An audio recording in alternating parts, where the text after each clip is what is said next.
Welcome back, everybody, to the Nevin Shapiro Show. I'm Mike Tirado. I'm here with Nevin Shapiro. And today, we are going to address a lot of the comments that have come in. We obviously just released the Willis McGahee episode, and it is going absolutely bananas right now. So we have a lot of comments that have came in over the last few videos, and we're here to address them and answer a lot of your guys' questions. I have all of them here laid out that I thought were the most important and that stood out to me. So before the video does start, if you guys are not subscribed yet, click that subscribe button. We're sponsored by Runner, the app that you can download in the App Store. You can run over trains, collect coins. Go ahead and download that right now. And of course, as we start every show, let's get into the action. Before you start, you talk about running over trains. It's fitting, because I thought we were off this topic of Miami, 2001, LSU 2019, even though we're going into the 2020 season now, 24-25 season for the University of Miami, and that's more important because like it's we're living in the now. But speaking about train, we would fucking train roll that team, that 2019 LSU team. Well, I just want to say, okay, like I thought we were done with this, but these fans, I don't know what these people are like smoking, what they think they know. Like I got to come back at that situation when I swore it was dead. Yes. I'm sorry to cut. Well, no, I was going to say, before we do jump into the fan questions, we obviously just had Willis McGahee on the show. He expressed his feelings about the 2001 team, and there was tons of comments that LSU would dog walk Miami by more than 30. Yeah, well, and I just wanted to get your. I wanted to get your input. Yeah. So listen, if you're a college football fan, let's take your Miami hat off and take your LSU hat off. If you're a college football fan, let's be practical, okay? Miami's fucking NFL running backs ran for 36,000 yards in the NFL. Frank Gore, Clinton Portis, Willis McGahee, and throwing Najee Davenport, who, by the way, was nasty as can be in college, but still played in the league, got just about 2,000 yards in the NFL. LSU had one running back. Okay, Clyde Edwards-Helaire. Here's the point. So do you think Joe Burrow was going to just sit back there and have tea? We had how many fucking guys from that defensive line? 8 of 10 went to the NFL. 8 of 10. We would have fucked that offensive line up silly. Like, do you understand? We would have fucked Joe Burrow up.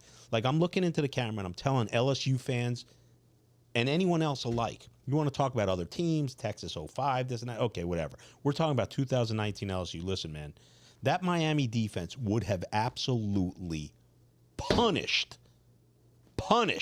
that offensive line of LSU. Punished them. And by the way, while they were coming to Burrow full speed, do you think Jamar Chase and Justin Jefferson and Terrace Marshall were going to just be zippity past Phil Buchanan? And then running into Ed Reed. Bro, we were stacked.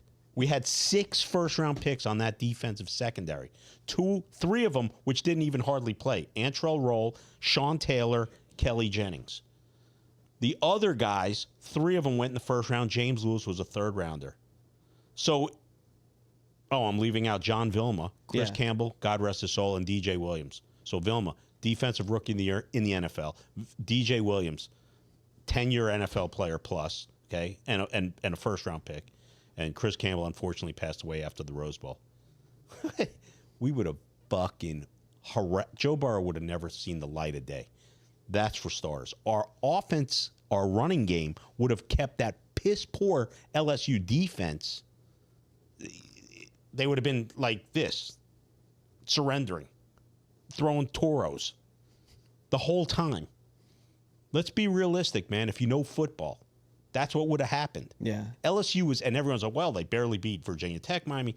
Conference games and tough rivalries are tough rivalries. I don't give a shit. LSU was up 35-28, up 7 against the piss-poor Gator team that year that they were great. And they barely got by Auburn at the end, who sucked. Like, LSU didn't just waltz around.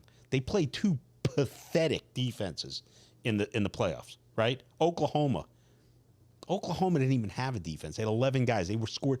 Joe Burrow could have thrown for 800 yards if they let him play. That's how bad Oklahoma's defense was. And I love Joe Burrow, by the way. Maybe the greatest college individual season ever, as far as I'm concerned. Just being fair. But to say LSU would have had a chance, we would have mugged that team. Yeah. We would have mugged that team. If we played on a neutral field, we beat them by 3 touchdowns. If we play in the Superdome, which is a home game for LSU, we probably win by 10, 7-10. If we play them in Miami, we bury them by 40. 40.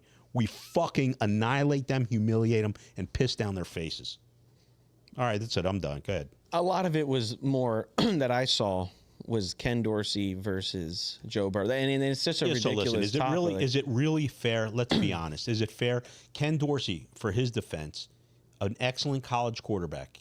38-2 as a starter, 34-2, 38-2, whatever it was. He's got the highest winning percentage of any quarterback in the history of college football, over 30 starts. So you got to give him his flowers. Joe Burrow was an incredible college quarterback for his last season. His Heisman campaign was arguably the best offensive performance I've ever seen in college football. Probably the only one I'd put up there was Barry Sanders in his Heisman year. Okay? Yeah. So I don't take anything away from Joe Burrow. What I'm taking away is from LSU's piss poor offensive line and their fucking dog shit defense. That's where it is. It's not the Dorsey-Burrow comparison. Yeah. LSU had 3 really good receivers: Justin Jefferson, Jamar Chase, and Terrence Marshall. Okay? And that's great, except we had a fucking team of thoroughbreds everywhere. Our special teams players could have started on any defense in America. 17 first-rounders on one team. There's nothing to say. And we'll never see this argument come to fruition. Yeah. But, let's be fucking practical, man. Let's jump into it then. Let's get into these questions. So I'm going to start with the first one from Kev Michael 17. He says, Nevin, why can't we get this program back from a talent standpoint? We've gotten better, but we should be getting kids like Jeremiah and kids like that. Why isn't Butch Davis in the accounting department? Yeah, I mean, it's a good question, but I don't think we don't have talent. I think we really do have a lot of talent. Take aside all my, criticism of Mario, for some of the things I feel. He's recruited, high-end talent. The biggest difference that I see, Mike, since Mario has been back here at the helm, is they may not be getting every kid, but they're in on every kid. And to me, that's a big deal. Like, I'm going to give him his props where he deserves his props, whether it's his assistant coaches or, his understaffed, Dennis Smith and those guys and whatever it is, they're getting these kids in. Miami's in the Final 5 of a lot of kids, right? So to answer, Kevin, whatever his Michael, yeah. Whatever his handle is, I think we are getting the talent. I think it's just a matter of closing from the coaching staff and getting these kids to do what the other. I think they're the same type of kid. We're in a different world now with NIL, so it's never going to be the same type of kid it was back then. But I think the coaches have to bring out the best in those kids, and a lot falls on the coaching staff, in my opinion, because I think the talent is there. Certainly from just the way they're rated. So even if some kids are maybe overrated as 5 stars, you got to believe they're at least a 4-star. So there's high talent levels there. I think the coaches have to really just get the best out of them and develop them to the point where they make them killers. That's the answer. Great. So we're going to go in a couple different directions here. So this one is from Coleman Denify. I would love for Nevin to really tell us what happened to the Orange Bowl. That shit pisses me off. Yeah. So I was part of a group of, I guess, boosters. I don't know what people that had significant input from a financial situation. I was part of a group that went on a tour with President Shalala, 2007, I want to say, to go look at the stadium. They took you on the dog and pony show, and let's be real, it's an NFL stadium, and it's beautiful, and of course it's redone and remade, and Stephen Ross, the Dolphins owner, spent a ridiculous amount of money on making it prime time, and obviously it is because it's used for Super Bowls, right, and other major events. For one, I've never been more miserable. One of the most miserable, saddest times of my life was leaving that shithole of the Orange Bowl. It was our shithole. The city of Miami, I can't even blame Donna Shalala for this. the city left her no choice. The city left her no choice. I mean, they just didn't want to upgrade. And what are you really upgrading? You were upgrading a urinal to like a high-end urinal. It was disgusting. And she sort of had her back against the wall. Not trying to defend her, but just being honest about it. I saw it come, and I asked her in 100 different words, like, is it, and if you know what goes on in, you know, in Miami and South Florida and just the zoning and just everything's a pain in the ass. And, you know, I think she really was left no choice, truthfully. And my thing has always been, and I don't know the ramifications of this, but this is just my opinion. Take over the Marlins Park. Just go back there. Make it ours. Just go back there. That's just my opinion, you know. It's just a special place and Just time. is, and it fits the right Yeah. everything, man. You know, but that Orange Bowl was a very special place, and if you know you were old enough to be part of it and really see it in its heyday as far as the games go, not from the eloquence of it, you know what I'm talking about. It was really just hell on wheels, man, for any opposing team. Right. And the same went for the Dolphins when they used to play there. They were unbeatable there. I mean, it was just brutal. Mm-hmm. Just brutal, man. So, you know, that's what really happened. They left Donna Shalala no choice. Okay, so let's jump back into the current state right here with this question. And, you know, I'm going to get into some of the, I've gotten a lot of hate on my, you know, predictions and whatnot, but I'm so happy to hear that. Hey, listen, it's been you guys funny. tee off on this guy. They've been, man, listen, Tee off on him. They have been going crazy at me, and I get it. Like, it's all good. It's all good. Like Debbie Downer over here. I'm not, Mike. I really wavered. I'm not even kidding. I really wavered on saying fuck it. Fuck it. 12-0. I knew it. I really swear. I knew to God. you were gonna go that way. I figured it was coming. Yeah. You know, but I'm gonna. What's my margin for error as far as what's my statute of limitations where I could say, all right, we're going 12-0. I have to do it at a reasonable period. I can't do it when we're like 6-0. But like, I think if we come out the gate against Notre Dame and your prediction's right, and we blast that team, if we get past Florida and Okay. I like what I see, do I have to at least that game? okay, Florida has to be the cutoff point. Yeah, it has to be. I'm just letting you know. Okay. If I really like what I see, yeah, I'm pumping it. Okay. All chips to the middle of the table. So this is why I bring up what they were saying, because this is not about me yet, but this one's from Casey03-ish. Elephant in the room, kicking game. I really think this is a major, when I read this, I said he is absolutely correct. That is a huge elephant in the room. I was just reading something about their kicker this morning, I think. For Auburn? Yeah, like, it's an unknown. I mean, you had these two Borregales kids. They were fucking... We had automatic kicking. They were Carlos Huerta 2.0 and 3.0. And for you guys out there who were around back then, you know what I mean. Gangster. That kid, he didn't fucking miss. He didn't miss. He was like a hired sniper for the mob. We always did really well with Spanish kickers. Yeah, I mean, you know. That's our thing.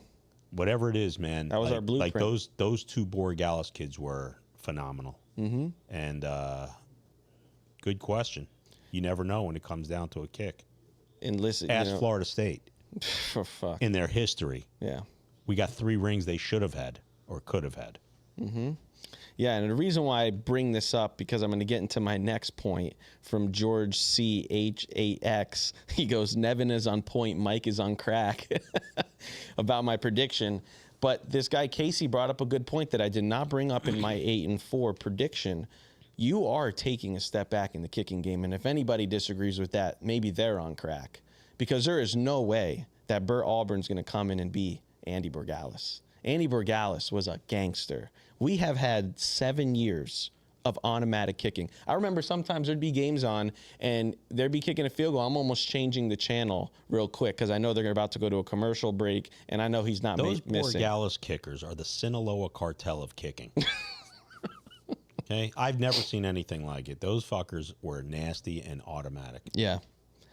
You know, Burt Auburn took a lot of heat at Texas because he missed some field goals. And I hope he's good. I hope he's good. But to say that he's going to be Andy this year, I think you take a little bit of a step back. Not huge, but you can't put him on an Andy pedestal, man. That's some really, really good kicking. And there's a lot of games that are going to come down to a field goal this year. I'm throwing you a curveball. Okay. So I've been lukewarm on this Carson Beck injury and all this other stuff. But, you know, now we got to tighten it up. We've been like just, what's the word I'm looking for? We've been like a lot of Gorda y la Flaca, like a lot of chismoso stuff and, you know, gossip and everything else. I'm thinking Carson Beck might explode in this Shannon Dawson offense. Did Mario Cristobal give you a cafecito this morning or something? I'm telling you, man. What's going on here? I'm starting to think this guy might fucking explode, man. Yeah, yeah.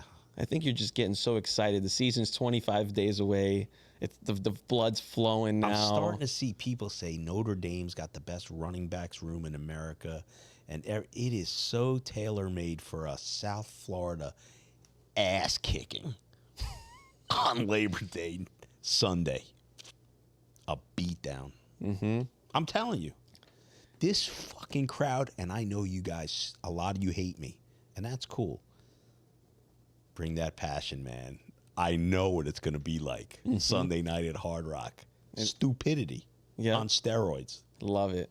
I can't wait either. I can't wait, man. And listen, to answer what you mentioned, Jeremiah Love is an animal. That guy is incredible. Yeah. No doubt. Let's fucking body him. Yeah, 8 in the box. Let's body him. I mean, they're going to have to. I'll give it to him, man. That guy's a fucking dog. So, but I love Mark Fletcher and I love Jordan comes out Lyle. the way I expect them to come out, and Carson Beck can lead us down the field with some early progress so the fan base can just breathe. And get into it. And we could get some, you know, let's get 8 and 10 yard gains on the running game so you see our holes opening up. The crowd, I think, puts Notre Dame at a disadvantage early on, and maybe they don't catch up. Mm-hmm. AKA 2017. AKA lights out, motherfucker. Mm-hmm. I love it. Yeah. I love it. So let's get into this one. This one was a little bit more controversial, and I wanted to get your thoughts on this. I'm very adverse to controversy, Mike. It's not something I deal well with. Yeah, I know. I live in it. This one wasn't like harsh, the comment. Mike, listen to me. Listen you know. to me. Just let's go. Okay. King JS 6917. This isn't pertaining to the Willis McGahee, comments that you made. That's great you didn't pay players to come to Miami and took care of the ones that came. That's cool. Nevertheless, so you're saying you're not a snitch, though. And what you said about Miami ain't lead the sanctions and cost us to lose recruits for years, eventually setting us back. And Miami's downfall is not your fault. I'm not saying all of it, but but at least a good piece.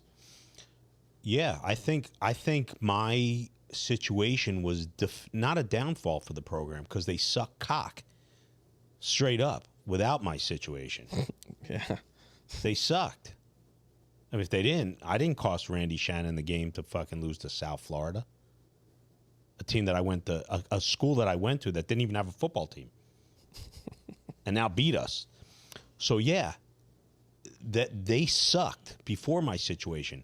My situation definitively put them in a holding pattern.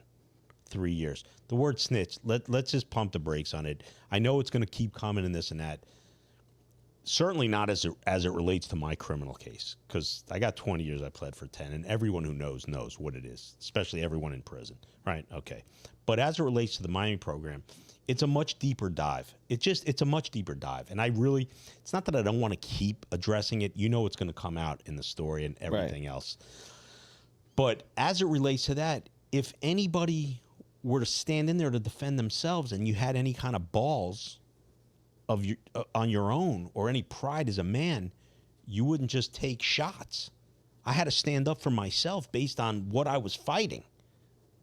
And it's not just one little set of circumstances. People say, "Oh, he was a snitch." No, it wasn't that. It's a much deeper story.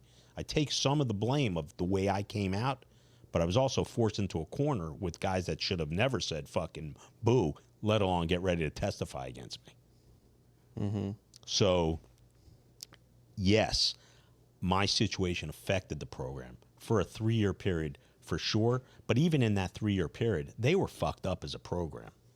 And if you really look at the totality of me with the University of Miami, I've given them a lot of equity. And a lot of your own money. Insane equity. Yeah. Okay? Insane. And I'm not trying to defend myself to like make you like me. I don't give a shit. You know, the people who know. I can tell you this: the inner city coaches and Pop Warner coaches in high school, they know because they're still fucking yelling at me. Can you do this? Can you do that? So they know.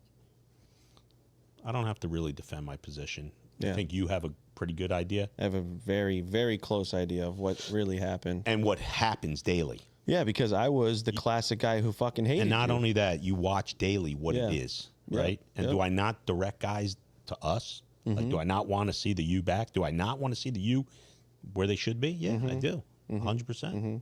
I do. It's never really wavered. Yeah, there was a period I was a little bit bitter with what was taking place between me and the program, but Yeah. how do you, like, you know, your first love's your first love.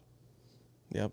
There's my answer. I don't know if it helps anyone, but anybody that wants to talk. And by the way, our competition, I really want to mention their names. This guy who looks like Herman Munster. Dude, look at that guy they put up at the University of Miami thing. Dude, the guy looks like fucking Herman Munster, dude.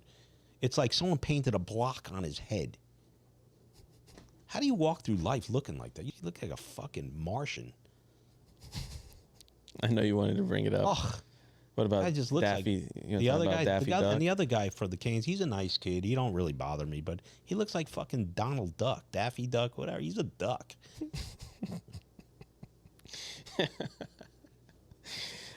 Don't get me off my game, okay? So Fucking Herman Munster and Daffy Duck. yeah, My competition. I'm running with the fucking Bloods and the Crips, and these guys are running with fucking Chuck E. Cheese and his fucking wingman. Let's go, man. all right. Before I get into a couple last ones, I do want to address the hate that I have been. You know, it's really turning, Nevin. That just brings such fucking glee to me. I know. I bet it makes you very happy because when we started the show, I sort of feel like a hater now. Like I'm enjoying watching you squirm. Listen, man, when you do this work, you know, my dad used to tell me all the time when I was growing up, opinions are like assholes. Everybody has one. I used to listen, one of my favorite quotes of all time or statements, I heard it from a coach, an NFL coach or a quarterback coach, not personally, but I had seen it in a interview many years ago. And I remember I said to Kyle Wright back when, I said, Kyle, listen, you're going to get all the love and you're going to get all the hate. You're never as good as they say, and you're never as bad. Just stay in the middle. Yeah. Welcome to the jungle, Hey, listen, Mike. this is part of it. And, you know, I've gotten a lot of comments, you know, that, you know, I'm an idiot. I'm a water boy. I mean, it's gone all around the yard. You know what I mean? And it's pretty funny reading them. You're a water boy. I'm a weasel. Yeah, whatever. I told the guy in the comment. Who got a lot of pussy, Mike. Like, listen, humane society. That type of pussy. You understand?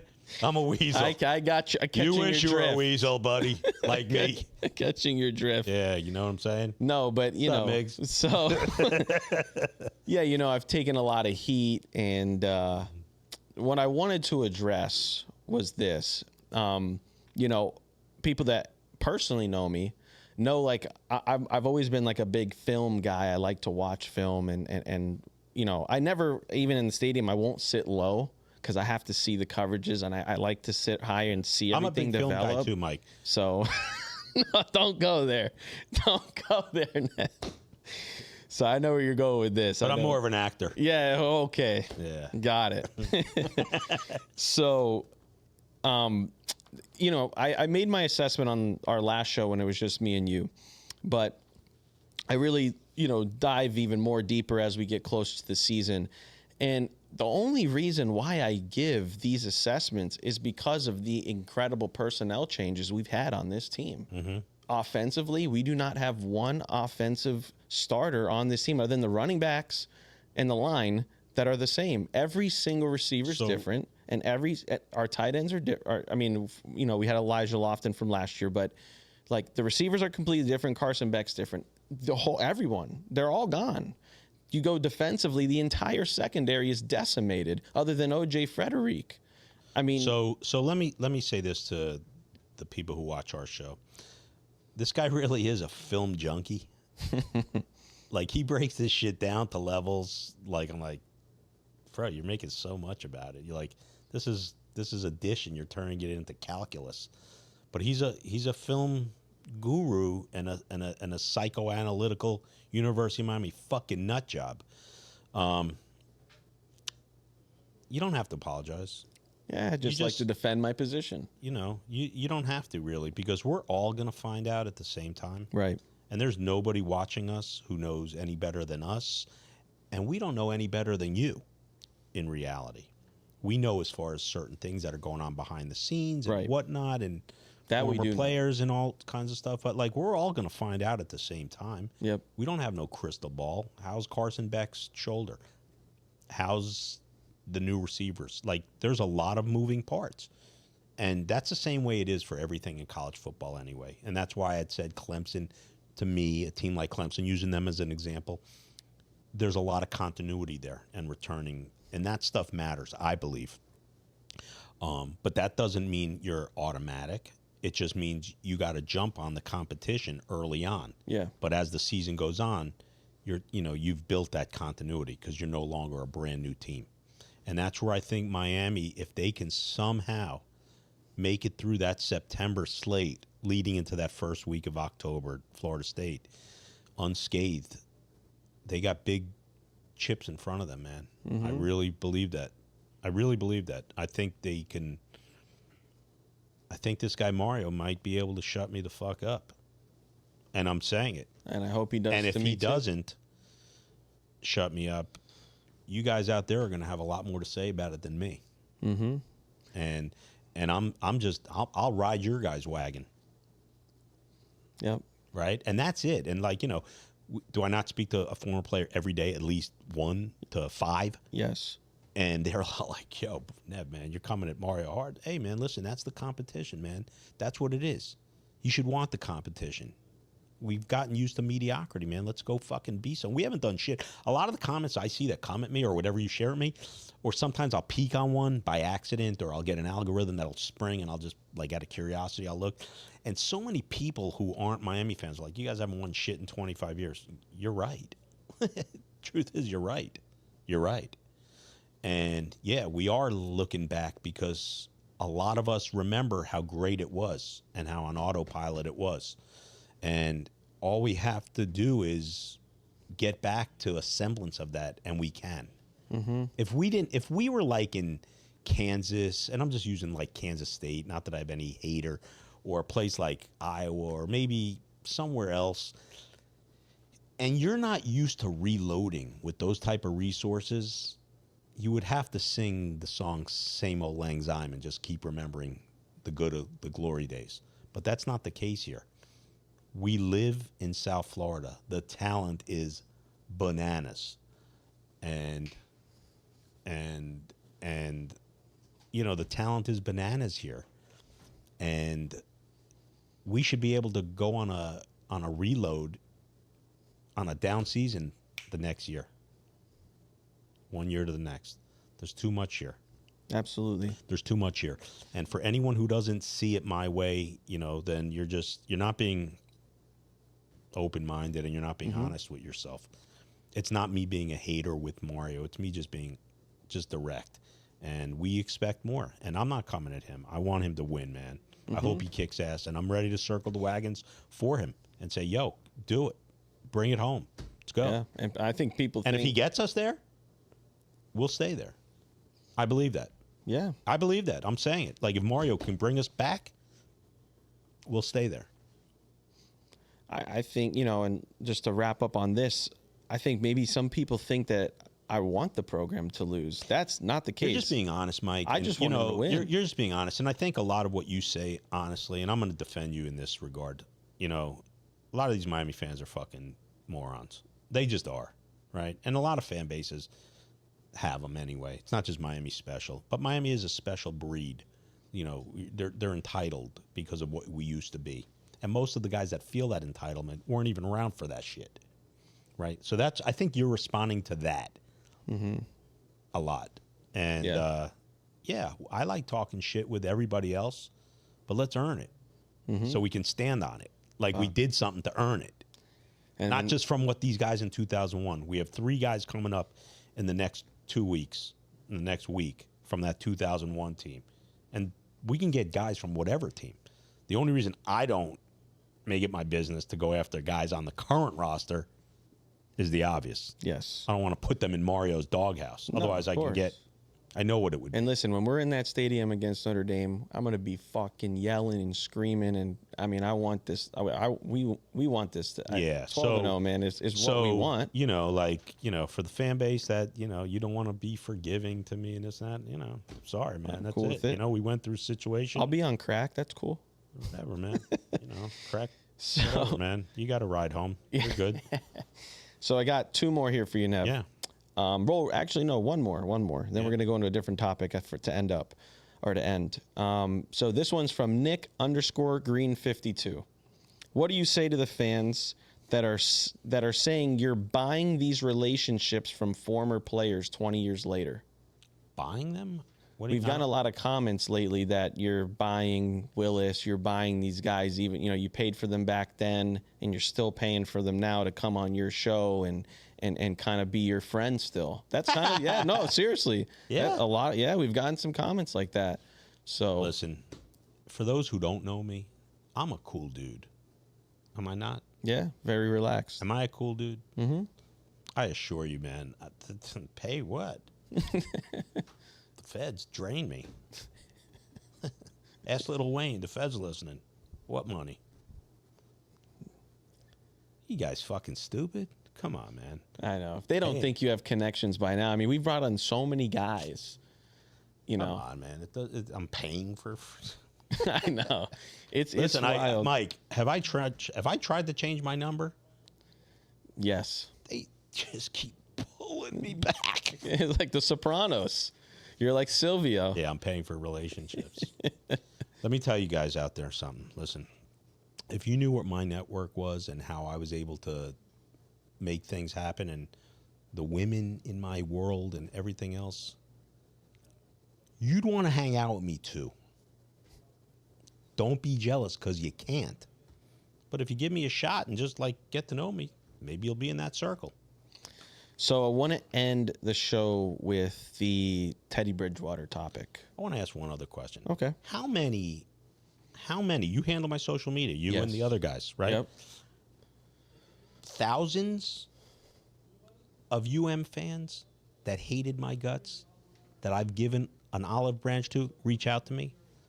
How many of the people that I've actually given a number to, my personal number, have jumped to the other side of they can't, like, they fuck with me? I can't think of one that hasn't. Honestly, for real. If you really hate me and you want to hate me, stay that way and keep it.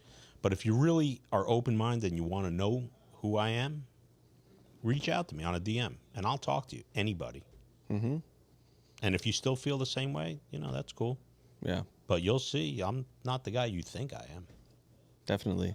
And I'm not buying votes like I buy my friendships from the former players. So it's a wild statements that I've seen. So, all right, let's wrap up with this. It is crazy. I'm 56 years old. You think I'm buying friends? What are you, fucking stupid? I go to bed at 8 o'clock at night. I'm a fucking old guy already.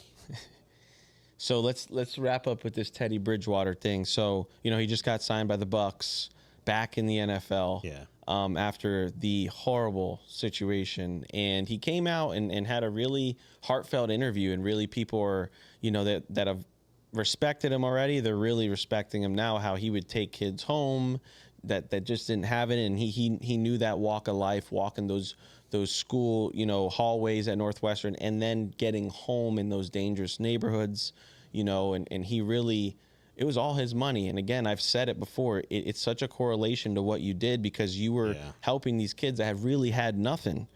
Mike, I don't want to speak a whole lot about Teddy Bridgewater's situation at Northwestern because it's not something that I have all the details about. But I can just tell you this. I know Teddy's a good kid. Oh, well, he's not a kid anymore, but to me, he's always been a kid, right?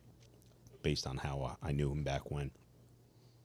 Teddy Bridgewater could take or leave a high school coaching position. He don't need it. Right. And I just think that he should have been shown a level from whoever of just greater appreciation for just doing something solid for a program that needed a big father or a big figure, big brother figure. And he's where he should be. He's in the NFL, and he don't need to deal with Yeah. We just live in such a jaded society, man. And, even me going through my own criminal case and everything else, Mike, I didn't kill anyone, and I didn't like rape a child or something really just so heinous. People forget. You got to forgive and forget, man. Or maybe never forget, but you forgive. You know what I mean? And people deserve second chances in life, and we just live in a really horrible society, and everyone just hates everyone. And how many people, you read the comments, you fucking people out there, hey, you're fucking jealous. You wish you could do what I've done. Not everybody can do what I did or what I've done. And I'm not talking from the criminal, but with regards to the University of Miami and these kids, I really cared about these kids. There was no financial gain for me. I did it for the program. I did it, and I really got to love these guys as little brothers and whatever. And, they don't know. A lot of them don't know the hardships. You happen to know a lot of the personal stories. Mm-hmm. Some guys that aren't here with us anymore to be able to tell the story. And I don't need to clout chase on their memories, right? But you've heard the stories personally from family members and otherwise. Mm-hmm. Would you say it's a little bit different than me trying to make money and... Well, there was nothing, there was no return. We live in a society, it's just ugly. And, I know we talk football and this and that, but I also got to talk life and real shit also.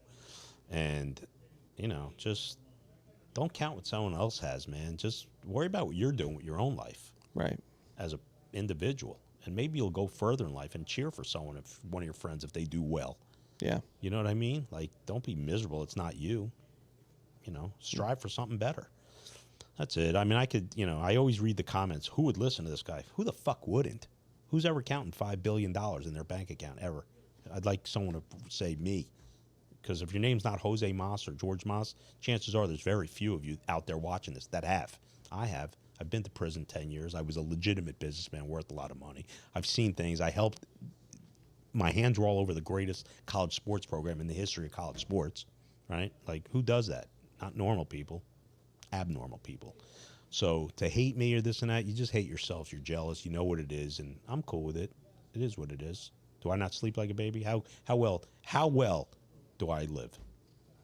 Listen, when you fall asleep, you're not getting up. I'll say that. Yeah, you know what I mean? And whatever it is, I don't care. Yeah. Watch us, don't watch us. I don't give a fuck. You'll get the real here. I promise you're watching us. Even if you hate our guts, you're watching us. Yeah. I promise you. I just feel bad for him, man. That's why I wanted to close with it. He's doing. Yeah, he's a good kid, man, and he don't need it. Listen, it's sad. It's sick. He don't need to explain himself. He gets a pass from me no matter what. Mm-hmm. And he did the right thing by Northwestern. They're the state champs, and they could take it from them, not take it from them. They're the state champs. 100%. Because he paid for an Uber, so a kid doesn't get mugged in his neighborhood. Great, you're a state champ. 100%. And he talked a little bit about how he'd be walking through the hallways when he was a kid and his stomach. So listen, was they got grumbling. a 5-star Calvin Russell. They have Javari Flowers, who's a 4-star. This kid Nick Lanier's coming up. He's going to be a 5-star. So all these guys, are they still there if Teddy's not there? Mm-hmm. Or do they go somewhere else? Yeah. They should do nothing but support Teddy Bridgewater. 100%. I don't think anybody's against him. Yeah, they should put a monument outside that school. Yeah. So, guys, really appreciate you guys tuning in. If you've been around this long and you're not subscribed, please click that subscribe button before you leave. And, of course, as always, we'll catch you on the next one.